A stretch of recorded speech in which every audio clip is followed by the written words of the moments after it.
নমস্কাৰ বন্ধু বান্ধৱীসকল, মোৰ এই চেনেলৰ অন্য এটা ভিডিঅ'লৈ আপোনালোকক স্বাগতম জনাইছোঁ।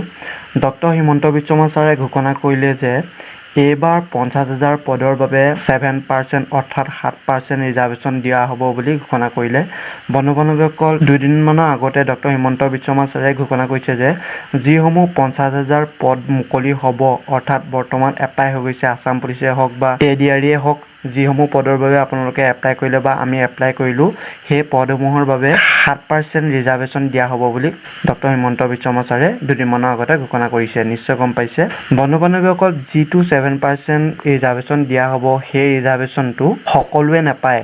যিসমূহে পাব তেওঁলোকে আছাম পুলিচে হওক বা ADRE হওক, সকলো পদতে তেওঁলোকে 7% অৰ্থাৎ 7% ৰিজাৰ্ভেশ্যন পাব। নিশ্চয় গম পাইছে। যিসকল হিলছ টাইপ অঞ্চলত বাস কৰিছে, যেনে কাৰ্বি আংলং জিলাত তেনেকুৱা ধৰণৰ হিলছ টাইপ অঞ্চলত বাস কৰা সকলেহে 7% পোষ্ট ৰিজাৰ্ভেশ্যন পাব। আছাম পুলিচে হওক বা ADRE যিকোনো পদৰে হওক। নিশ্চয় গম পাইছে, সেই 50,000 পদত ডক্টৰ হিমন্ত বিশ্ব ছাৰে ৰিজাৰ্ভেশ্যন দিয়াৰ কথা ঘোষণা কৰিছে। বন্ধু বান্ধৱীসকল, নিশ্চয় বুজি পাইছে আপোনালোকে কোনসকলে এই 7% পোষ্ট ৰিজাৰ্ভেশ্যন পাব। বন্ধু বান্ধৱীসকল, এইটোৱে যোৱাকালি অৰ্থাৎ দুদিনমানৰ আগতে ডক্টৰ হিমন্ত বিশ্ব ছাৰে একেৰাহে ঘোষণা কৰিলে। এইটো আছিলে এটা সৰু ভিডিঅ'। যদি ভিডিঅ' চাই ভাল পাইছে প্লিজ এটা লাইক কৰক আৰু বন্ধু বান্ধৱীসকলৰ শ্বেয়াৰ কৰক। ধন্যবাদ।